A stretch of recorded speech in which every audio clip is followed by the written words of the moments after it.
Awesome. All right. Welcome, everyone. So, where we're going to be picking up today is on page 76. And right at the very, very top of the page. And what we're diving into is steps 6 and 7. And depending on how well I do for time, maybe even some 8 and 9. And some of you are like, we're not holding our breath on the 8 and 9. We know how you go, girl. And so, what we spoke about last week was we dove into step 5 and ultimately the fifth step promises. And we spent a lot of time breaking down that quiet hour to describe how to do it, to explain how to do it, to explain the importance of it. And here's my experience as we dive into page 76 and step 6 and 7.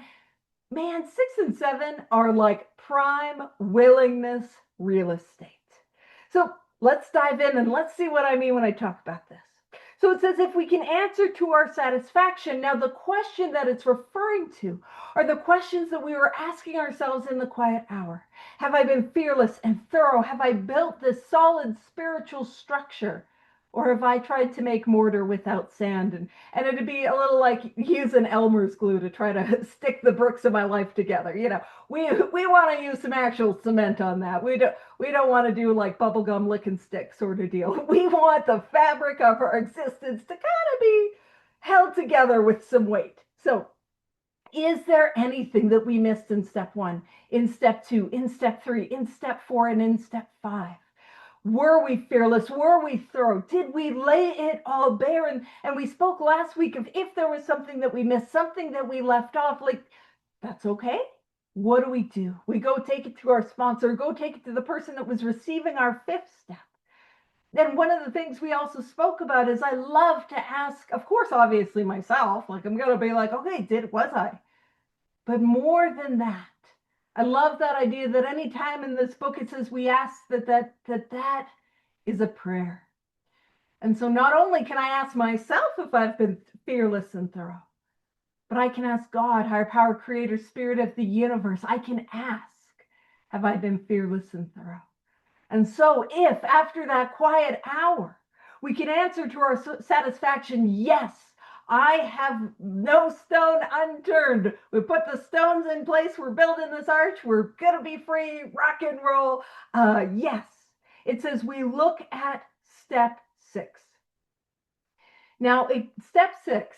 Oh, I got to. Hold on. I see that she's in the weight room. We got to meet in person. She can't hear me. She didn't have audio yet. Hey, good to see you again. We got to hug. It was the best. Yeah. So good. All right. Sorry.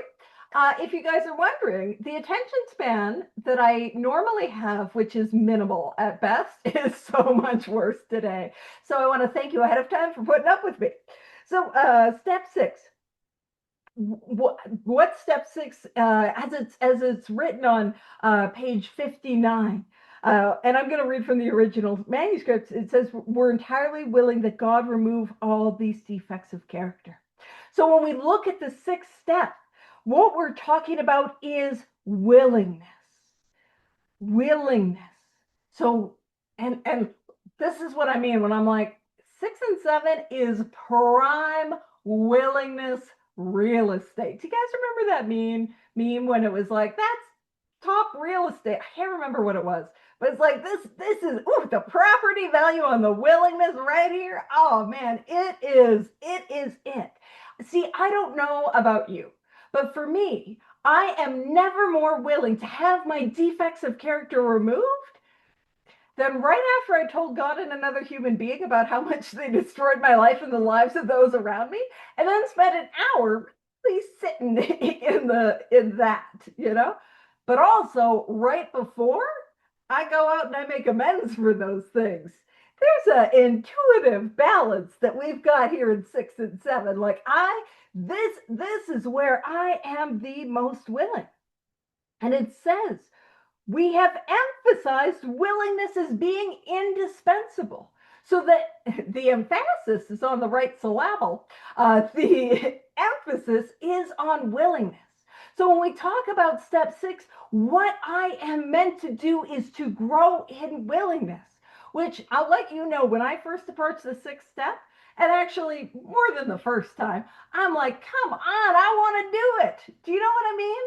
I want to get in there. I want to manage my defects. I want to poke around at my shortcomings. I know you guys can't relate. You're all spiritually surrendered all the time, but I want to get my little grubby paws in there, and I want to get working on them. And so here's the thing. If you guys remember, in step 3, I got my pink slip. In fact, if you were here, I probably put the pink slip on this share screen. I got fired from the management position of my life. And if you're like, Paige, that seems unreasonable. Well, in step 1, I was able to cop to the idea that my life was unmanageable. You know who was managing it? Me. I managed my life into an unmanageable position, which sort of indicates I am not management material. And so I go and I do my spiritual house cleaning. And depending on where I feel led and where we get called, I'll talk about that. So I am fired from the management position of my life. I'm given a new employer, capital E, employer, and I go work for God. And the first thing that I do is that house cleaning.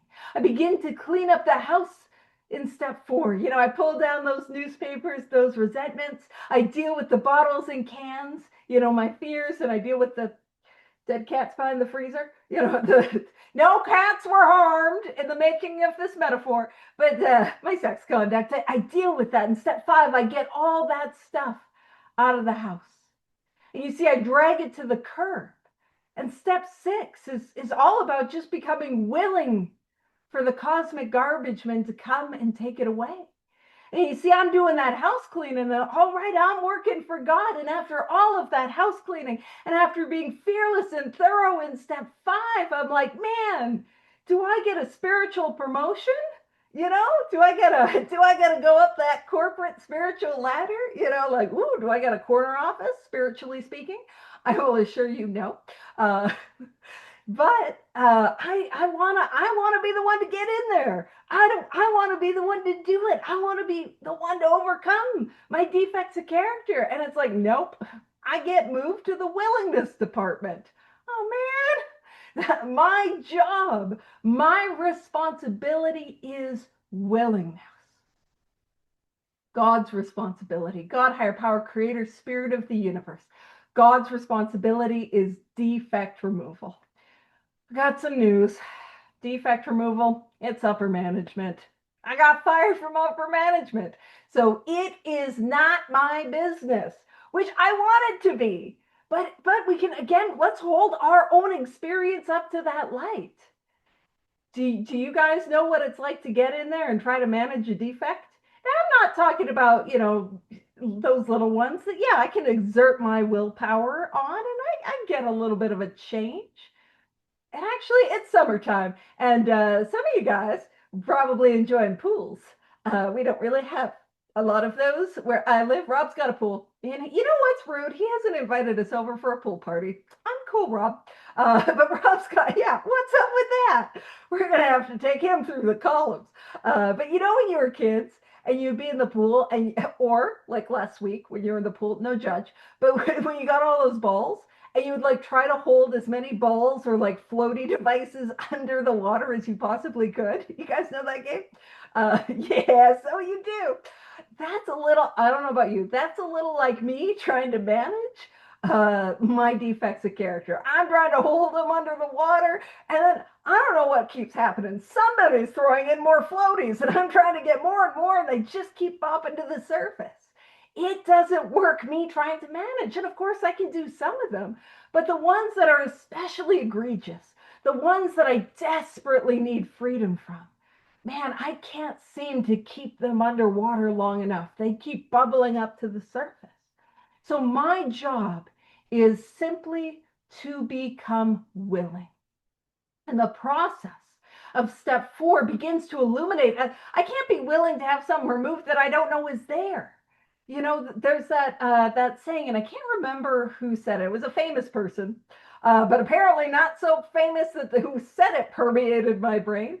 But it was that idea that the unexamined life is not worth living. I need to let that light in to see those patterns. The things that what I am asleep to will persist. The patterns that I do not see will continue on. How could they not? But when I allow that ability to let God's light in, I begin. Socrates, there was Socrates, then Plato, then Aristotle.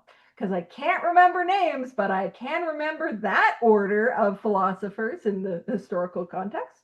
Oh, and the Neoplatonist. Okay, sorry, focus. I was like, the Neoplatonist movement. That's not what we're talking about today. Focus up, Paige. Alrighty.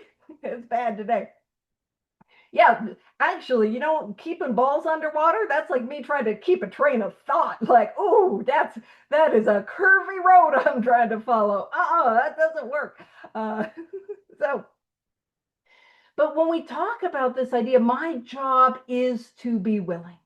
And if I have been fearless and thorough in my 4, and I've really been thorough in my 5th step, man, I can see that which is blocking me off from God. I got a good lens. And if you've ever done a 5th step with me, not only do you have a good lens, but you got a list. You're not leaving without a list. You got a list of defects of character that you get to take. And I get to sit with that. Now, I'll talk a little bit more about that. But one of the things is, as we talk about, these defects of character, and it's when I give sponsees and people that I receive their 5th steps that list, what I do is whenever I'm writing their defects of character, now it's what I hear them say, not my opinion, not like, hold on, before you say anything, I got some defects that I think you should take a note of. No. It's what I hear them say. But I always start with selfishness and self-centeredness. Because every single defect of character that I have can tie back into selfishness and self-centeredness. But what is the root of both of those is self, is me fixated on me. And that's not where I need to be. And actually, as I'm talking about it, when I am me, fixated on me, and I gotta fix me and change me, there's a whole lot of me in there. The good old alcoholic opera, me. That's all I'm thinking about is me. Yeah, like that's what's happening. So the root is self, but I don't mean the self that is and we're going to talk about this, the good self. I'm talking about the egoic self. I'm talking about the self that is in pain. I'm talking about the manifestations that are blocking me from this power. Selfishness, self-centeredness, that we think is the root of our troubles. And so I got to be free of it. Now, if you're here today and you're like, cool, what's the difference? What's the difference between selfish and self-centered? Well, selfish, how I define it, how I move with these, and if you got a different definition, you're right and I'm wrong. But I will point out, I always have a whole lot of fun over here being wrong. So feel free to join me. Team wrong over here. Woo! But selfish is how I act and behave in the world. And self-centered is how I think and perceive. Now, if you need a bit of an example, I will use my classic, my standby example. So selfish. When I slept with your husband, stole your car, and peed on your carpet, that was selfish. When I was worried you didn't like me because I did all those things, that is self-centered. See the difference? The selfish is the action, the self-centered is the thoughts or perception. And I always got to make this joke. Some of you are sick of it, some of you aren't.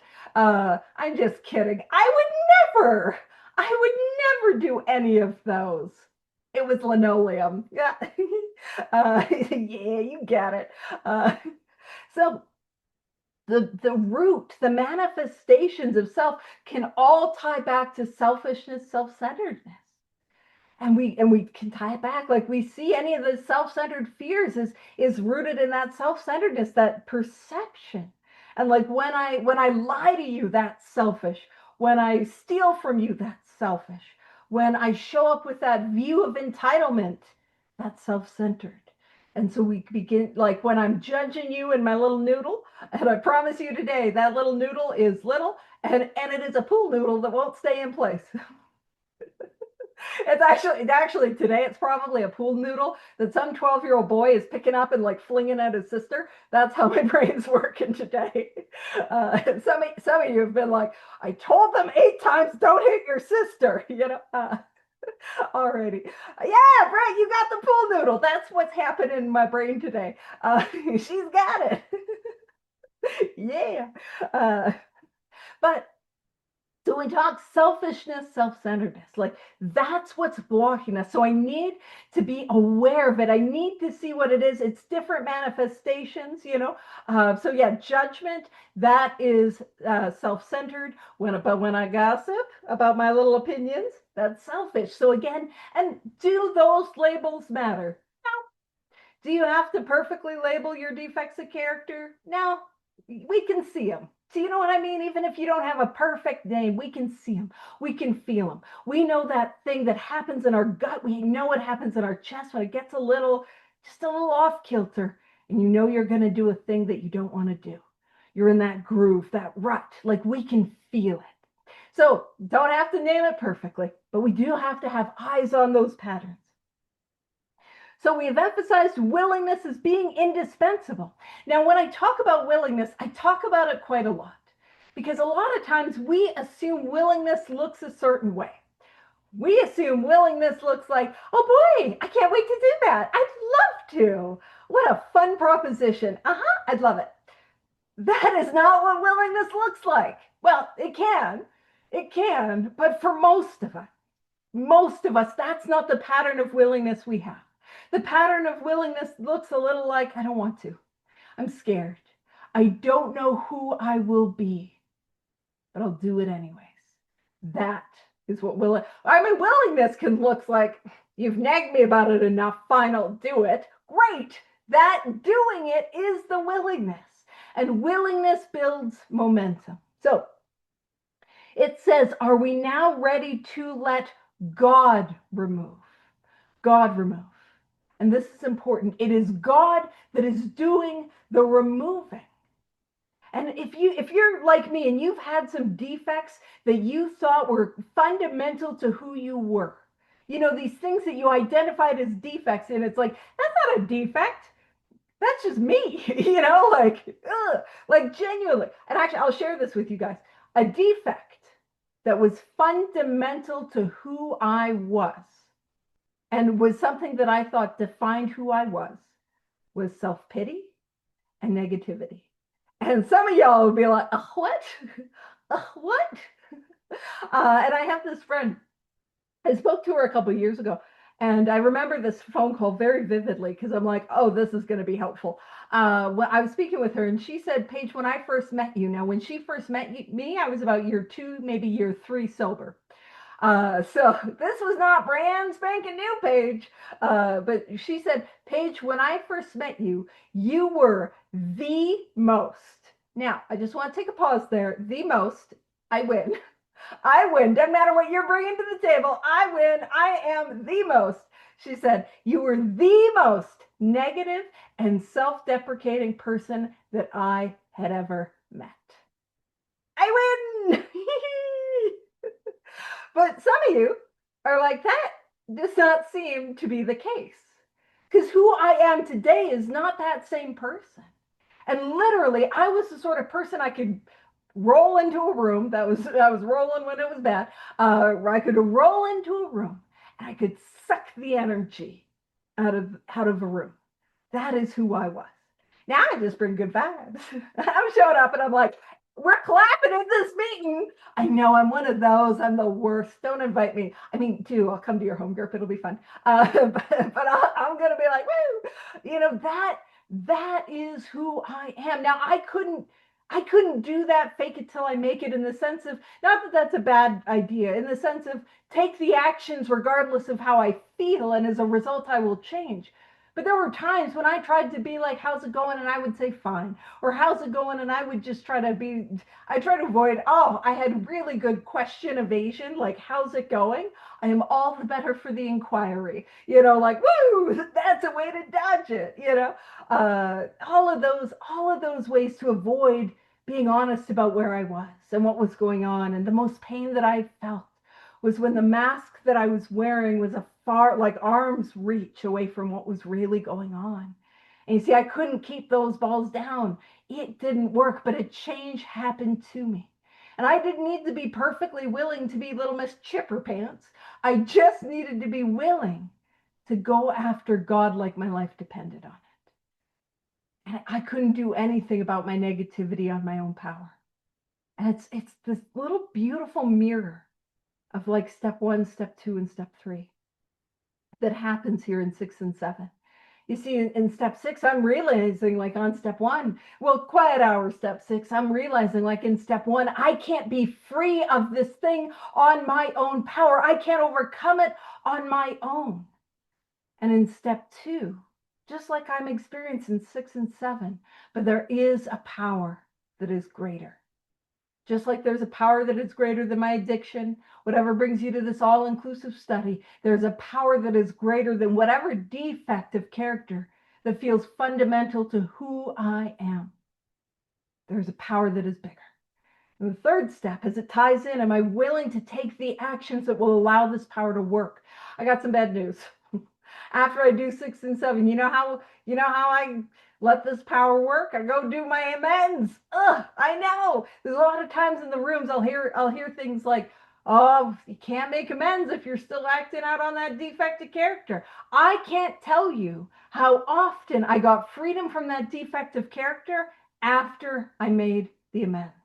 I always need to continue to take action. It is the action that allows this power to work.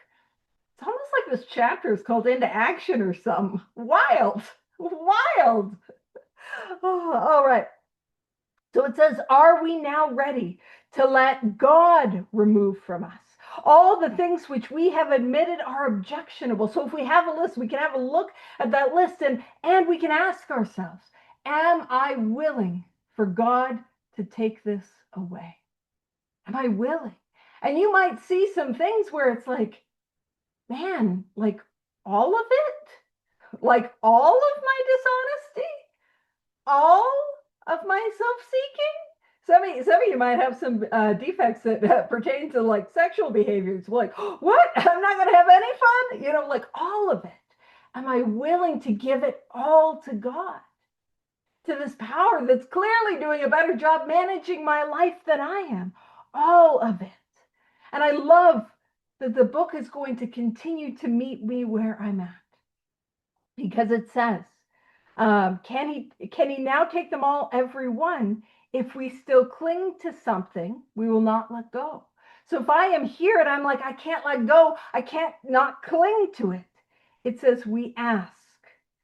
And that is a prayer. Anytime in this book it says we ask, there's a prayer. We ask God to help us be willing.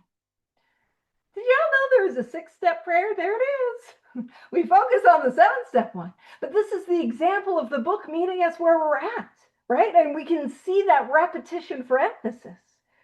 Can God remove all the things which we have admitted are objectionable? Can he now take them all? Everyone. Everyone. Am I willing to be changed? Am I willing to let this power work in my life? Now, here's the thing. If I still want to hold on to something, I meet that with prayer. Because prayer is an action. And that is something that is true in any spiritual action that I do not want to take. I don't want to sponsor. I don't want to make amends. I don't want to go to meetings. I don't want to get involved in service.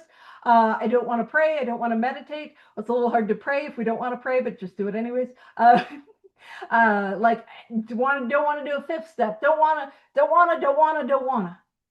We can meet that resistance with prayer. And if I am willing to pray for the willingness, I'm at least taking action and it will come. You see, I'm a big believer in momentum. Whatever I do builds momentum. So and you guys know, if you're writing on inventory, we write on it on a daily basis. We go hard. It's a lot easier to continue to write on it. But if I'm sitting on it for a week and a half, it's a little hard to get started again. Whatever I do builds momentum. Action builds momentum, but complacency builds momentum as well. So if I'm willing to continue to pray and to pray for that willingness and continue to take action. But here's my experience. Why might I, and I'll just tell you about me, I don't know about you, but you can let me know if you resonate. Why might I be unwilling to let go of a certain defective character? For example, in my life, I had a tremendous problem with honesty.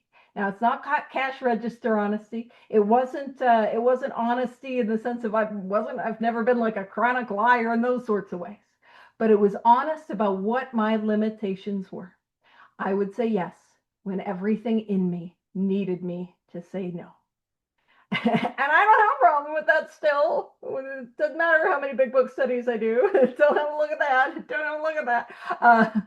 But there were times where I would absolutely trample over my needs just to try to control the feelings and emotions of others. And the idea of just basic communication, the ability to say, no, sorry, I'm not able to do that. Or no, sorry, this is something, you shouldn't even say sorry in there. I am Canadian though, so I'm allowed to sprinkle it in a little willy-nilly. It comes with the passport, it comes with the citizenship, a little willy-nilly sorry in there. And maple syrup. It's quintessential. But that idea that like, I'm not able to, that's not something that I could say because I needed to control how I thought people saw me. I needed to control their perception of me. I needed to think that they liked me for me to be okay. And where this was hardest was with certain family members. Because I didn't want to say no. I was afraid they'd take my niece and my nephew and I wouldn't be able to see them again. And so I contorted myself and I would put myself in situations and places that I had no business being in that was so painful. There's this, it's an Al-Anon principle where it's like peace at any cost. That's who I am. If there's some conflict, I'm going to show up and I want to squash all of that down. But where does the conflict's got to go somewhere, and where it goes inside of me. The conflict is inside of me. And after a while, peace at any cost, it begins to get very, very, very expensive. And I can't afford to live that way. But I was so afraid, who will I be if this dishonesty is taken from me? Who will I be if this codependency is taken from me? Who will I be if I'm not trying to manage your emotions? Who will I be? I was afraid I would pendulum swing to the other side. Like genuinely, I thought I would be a real bee. You know what I mean? I would show up and I would be a big capital J jerk to everyone in my life and you'd all leave me. That's what I was afraid of. And here's my experience. That pendulum swing maybe could happen if I'm trying to keep my defects down on my own power. But for me, if what I am doing is seeking God, higher power, creator, spirit of the universe's will, who I will be is who I always wanted to be. That's who I'm going to be on the other side. I might not have a vision of what that looks like. I might not be able to put together what that means. But like who I will be is the truest version of myself. And it is wild. The more that I'm able to communicate, crazy. We will intuitively know how to handle situations which used to baffle us. Basic level communication. I needed the spirit of the universe to enter into my life to be like, oh, hey, actually, I don't think I'm going to be able to make it. You know what I mean? Crazy. Crazy. I need a lot of help. Still do. But who will I be is who I always wanted to be. We emerge on the other side, the truest versions of ourselves, and growing and continuing to grow into more and more the truest versions of ourselves. That's what gets to be available here. Not just don't drink, not don't get high, not don't act out on behavior just for today. No, freedom, real freedom. And that happens as I seek this power. And so it is the God that does it. And actually, I remember one day I was at a meeting, and this is probably one of my stupidest takes on 6 and 7. So you're getting it. Is that like I'm afraid I'll be the hole in the donut? Well, in Canada we have Tim Hortons, and what we have are Timbits. That's for the Canadians. They're donut holes. I'm afraid I will be the hole in the donut. I will be this empty nothingness. But what fills that empty nothingness is that spirit of the universe. Now, bear with me. If I'm afraid I'll be the hole in the donut, the universe must be the donut. What is the donut made of? Like the dough. The hole in the donut is the donut hole. I am a part of the universe. So I won't be the sense of emptiness and nothingness. What I will experience is a sense of presence and connectedness with it, which is real and is tangible. And it is my weirdest way of explaining that to you, Stimbits. Just show up at a meeting like, oh, this is spiritually significant. Uh, I know. I'm surprised as anyone else they asked me to do these. You know, it's a real shocker for me. So that is step 6. I'm not fixing, I'm not managing, I'm not working on. What I am doing is I am willing to have God take them away. And actually, I'm gonna. Rob's in Canada, and he lets me tease him a little. Let's say Rob and I were at a meeting together. We were, and let's say I showed up with Timbits, and let's say I was like, Rob, uh, Rob, would you like a Timbit? And he's like, yeah. Do you think he would like one? And then I'm like, yoink, yoink. One, rude, not cool. But like, I gotta let go. I gotta give it over. Now, I speak a lot about how like give it. How do I give it over? Well, I've had this experience where I love doing different spiritual traditions, different spiritual rituals from a variety of faith traditions. And there was a New Year's tradition that I did one time, more than one time. I had a beautiful experience with it. And where I live is, I live by a river. It's just a short little roll away, and there's a bridge that goes across the river, a little pedestrian path. And I rolled my way there, and the spiritual sort of action that one takes is like a piece of bread. And I happen to have a old loaf in the freezer, a little bun, and so I took my little bun to the bridge with the bread, and what I would do, and this is essentially how I did it, was I would take a piece of that bread in my hand, and I had my listed defects of character, and that I would be like, okay, this is my selfishness. And then at first, what I would do is I would throw it as absolutely far as I could because I'm still a child. I just want to see how far I can chuck that bad boy. Woo! And then I was doing that a little while. And I'll tell you, this is genuinely a true story. I ripped off a piece for my codependency, and I thought of my codependency, and I threw it into the river, and then it landed. And it was a beautiful thing to watch it land and to watch the river take it away. But as I threw the codependency, a fish got it. Genuinely, a fish caught it. So I had to Google, oh no, can fish have bread? Like, so clearly God had not done the removing on that one yet. Nope.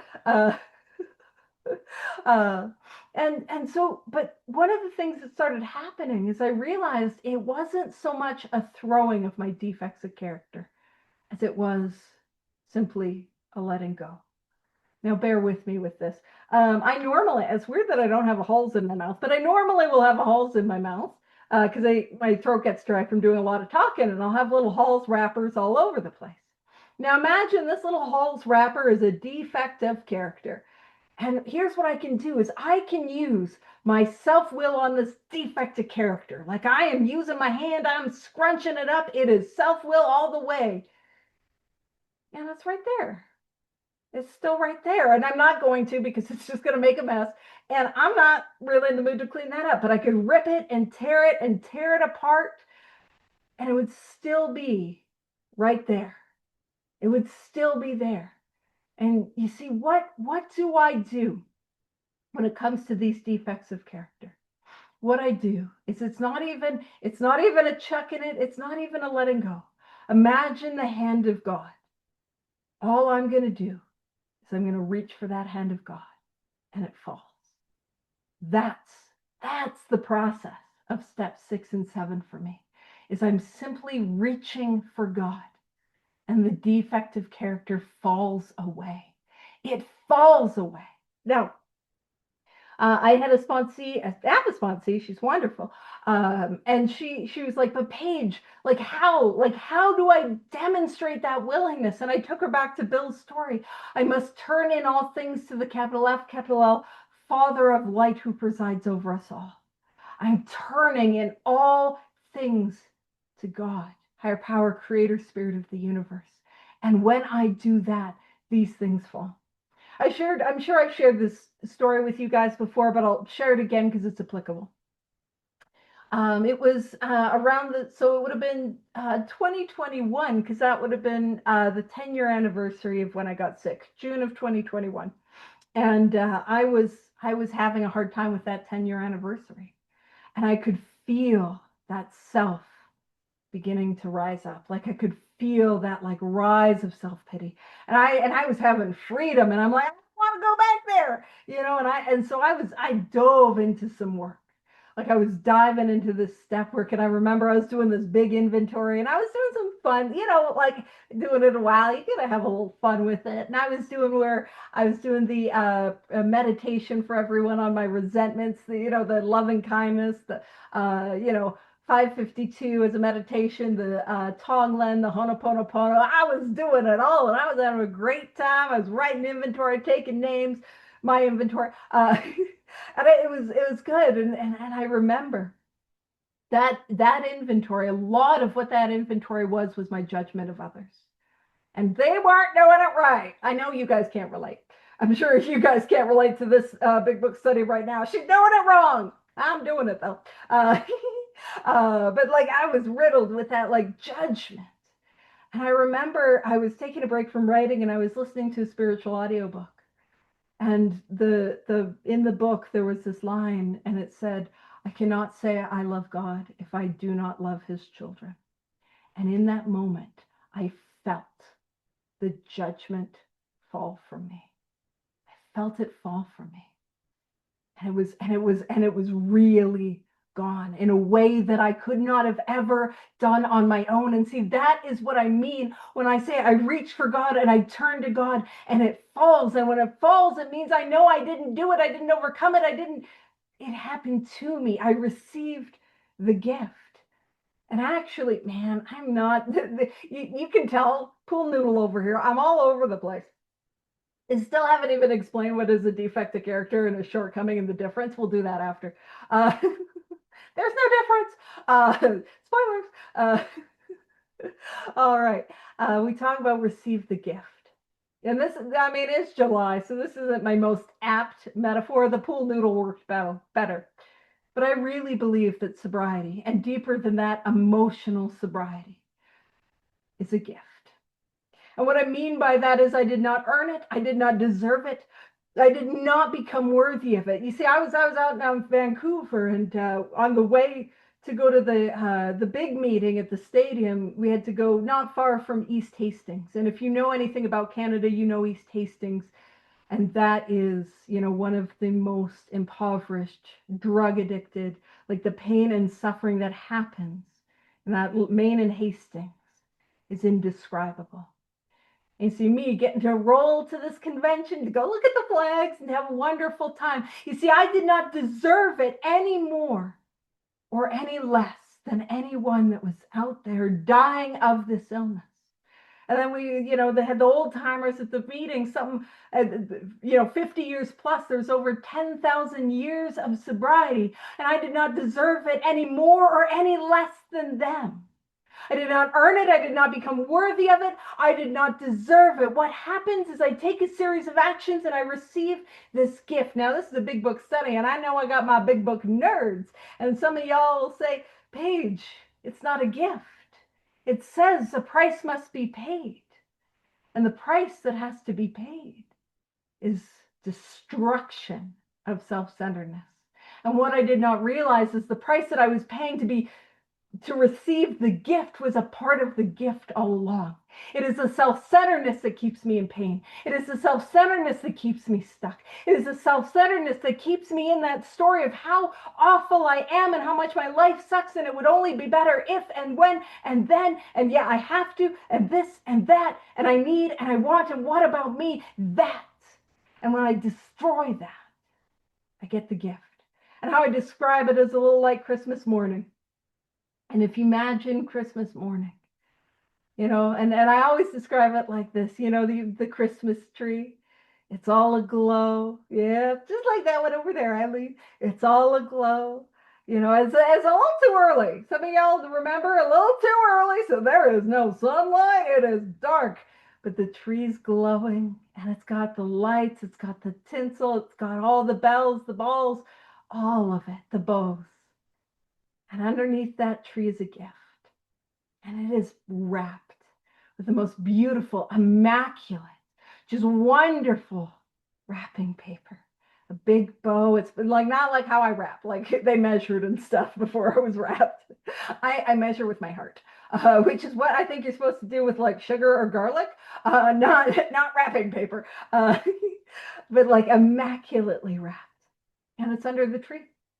And here's the thing, it's got your name on it. Your name on it. It's already there. You didn't earn it. You didn't deserve it. You didn't become worthy of it. It's already there. So, but what do I need to do to receive the gift? I've got to awaken. I've got to awaken. So I wake up and I get out of bed and I go down those steps, not up those steps. Because I'm not climbing the corporate ladder of success here. I'm not going to get in that spiritual corner office. You see, these 12 steps are not about me being more and more and getting more and more. It's about becoming less and less and really giving more and more of myself to the unconditional love that is God. And every step that I take outpours more and more of who I am to the unconditional love of God. You see, in step 1, I couldn't do nothing about the obsession of the mind. I couldn't do nothing about it, and I give that to God. And in step 2, we have a look at the bedevilments, the spiritual malady. In step 3, we have a look at selfishness, self-centeredness. And I need to be free of self. I take that second step. I take that third step, more and more of me. In step 4, I become aware of these resentments, these fears, this relationship conduct that I cannot overcome on my own. And more I give to this power. And here at 6 and 7, I can't do nothing substantial on my defects of character. And I'm giving more and more to that unconditional love that is God. And I go down those steps to receive the gift that was available the whole time. That's what this thing is about. And so if we are ready to let this power, this loving power, you see, this is not a judgmental power. We're going to see this in the 7-step prayer. Oftentimes, if I'm afraid that God is judging, or if I'm afraid God is punishing, or if I'm afraid that God is testing me, it's more often a vision of who I am than who God is. If I've got a punishing God, it can be helpful to have a look. Am I punishing to those around me? If I've got a God that tests me, do I do that to my friends, to my family? Often that vision is more about me than it is about God. And we get to experience a big, wonderful, loving power that is available to each and every one of us. And I know this to be true because of the 7th step. It says, when ready, we say something like this: my Creator. My Creator. If you think about anything that you have ever created in your life, to create is to make, and to do it with love and care. I've been made with love and care and attention. Like my Creator, it says, I am now willing that you should have all of me, good and bad. This is not a get good, get God sort of deal. Like if I'm a good little girl, I get a cookie. It's not like Santa. It's not like, okay, if I don't hit my brother with the pool noodle, he deserved it. But if I don't hit my brother with the pool noodle, I'll get the present. He hit me first. That's not the spiritual life. But no, I don't get good to get God. I have a God that will come and meet me where I'm at. Meet me in the depth of the shame. Meet me in the depth of the pain. Meet me in my sense of brokenness, my sense of inhumanity. I don't know about you, but when I got here, I thought I was worse than everyone else. I thought I was broken in a way that nobody else was broken. I thought there was something irrevocably wrong with who I was. I thought y'all were all right, but you don't understand me. You don't understand me. I'm different. I'm broken. But there is a God that will meet me there, that will meet me there. And it's all of me, good and bad. It's all of me. And you see, not because I gotta really work on this. No, God wants all of me. I don't get good to get God. Is a God that wants all of me, good and bad. I remember I was at a meeting, and whenever I'm at a meeting and I hear something and I think that is the stupidest thing I've ever heard, that's how I know there's something there. And I was at a meeting and there was a gentleman and he was talking about how he just started gardening. And he was like, I'm gardening and I can't tell the difference between the weeds and the plants. And I'm like, that's stupid. I'm pretty sure I know what a weed is, like not literally, but like in my life. But here's the thing. So often, the defects that I bring to God, when they are in my hands, they are ruining my life and the lives of those of others. But in God's hands, it's radically different, and it becomes something that I'm able to use to help another person. To illustrate what I'm talking about, listen, I can be a little rigid. I got some black and white, all or nothing thinking. I am easily institutionalized to get myself into a routine. So when I am on my power, I need things to be a certain way. But when I'm relying on God, I have a routine that does not change, that allows, and what I mean is my spiritual routine, that I do not miss prayer, I do not miss meditation, I do not miss evening review, that I'm doing that on a daily basis, and that allows for me to have that flexibility at other times. You see, in my hands, it's a defect, but God will use it. I don't know what God's going to use or how God's going to use it. My codependency on my power is like I'm contorting myself, I will ruin relationships trying to manage your feelings. And man, that defect of character, that has caused irrevocable harm that I cannot even make right, like pain in the lives of others.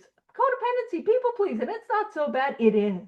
I have hurt people in ways that I never thought I would hurt people because of that. But in God's hands, that allows me to be thoughtful, to be considerate, but also to give you the dignity of your own experience. That's the difference. And so it is this power that wants all of me, that is going to use all of me. I don't get good to get God. It is a God that meets me in the here and now, regardless of what I'm going through.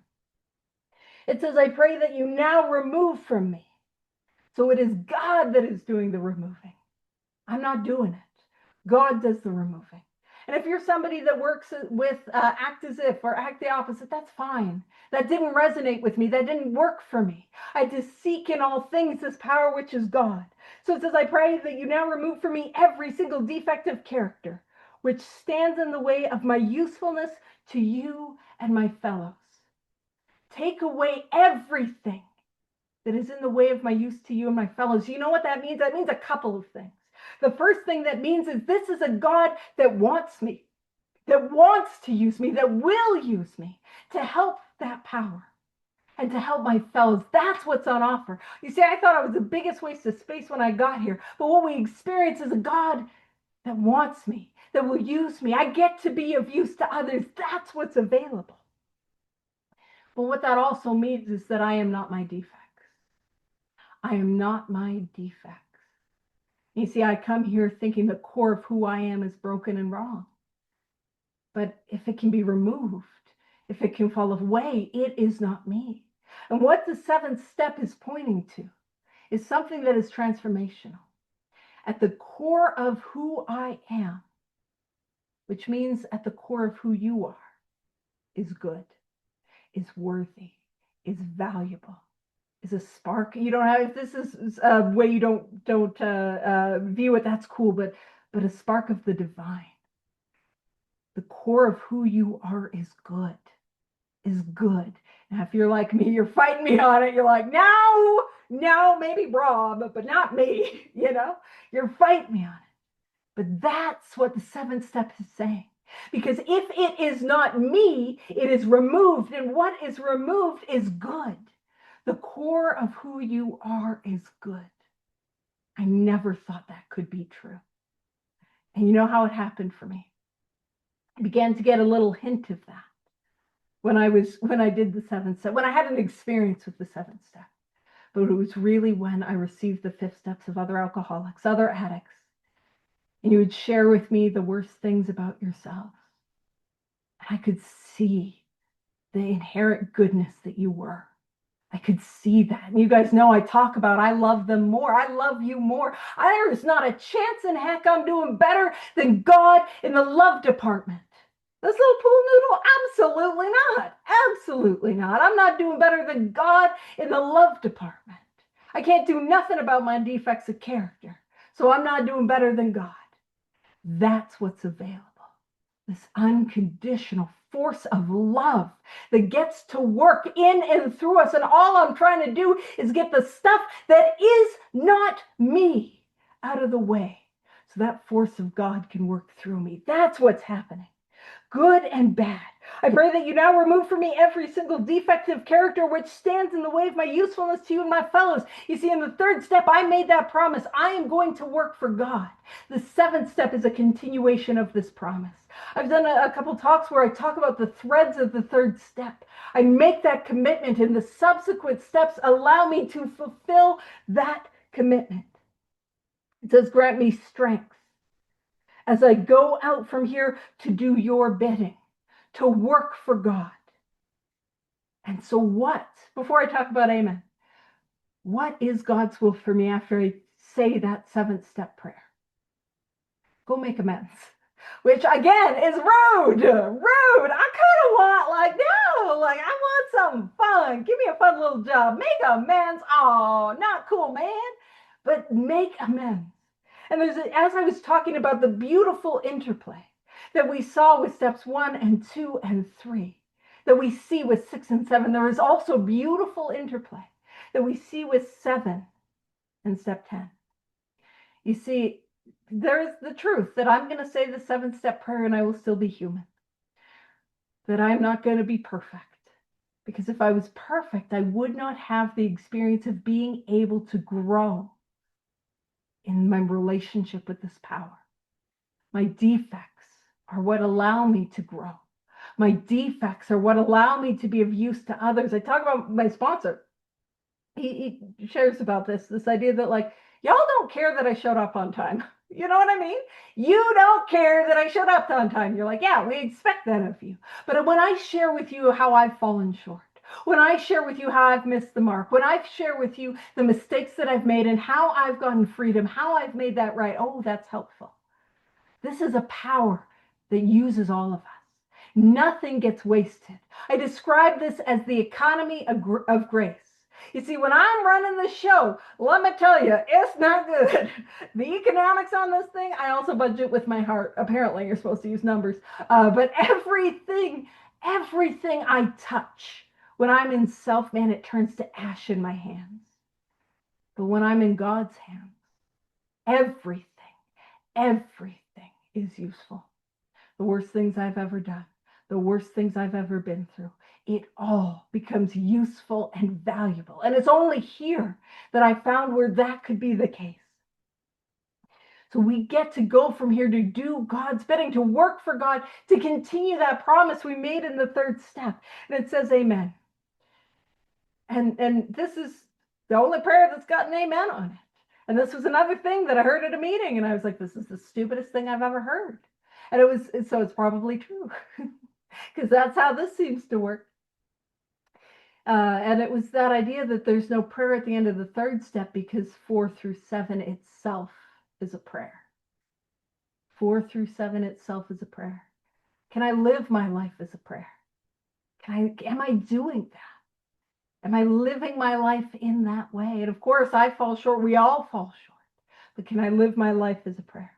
It says we have then completed step 7. So again, I will not be rendered white as snow. They will come back. I will have defects of character that will continue to pop up. But the 10th step allows me to continue to watch for them, to pray when they pop up, to ask God to take them as I do here in step 7, to share it with somebody in step 5, and to do it through the columns as I did in step 4, to make amends as if I have caused harm, and to turn my thoughts to others. And it is that allows me to grow. So if you're hurting or you're struggling or you're like, man, I'm riddled with defects, that is how we can grow. If I use them to lean into God, lean into this power, and to have this experience. So we've then completed step 7. And this is not how I should end it, but the difference between a defect and a shortcoming is there is no difference. It doesn't make sense if I become aware of something in step 5. I become willing for something different to go, and I ask for something separate to go in step 7. It makes sense that I see what it is. I become willing for it to go, and I ask for it to be taken from me. But here's the thing. If I do this, and I take this thing seriously, I will have an experience. Not by itself, but as I continue on this work and this way of life. And that, man, God works as I'm willing to let God work. So that's it for me. Thank you for the opportunity to share, and I'll wrap up the recording and we can wrap up with a prayer.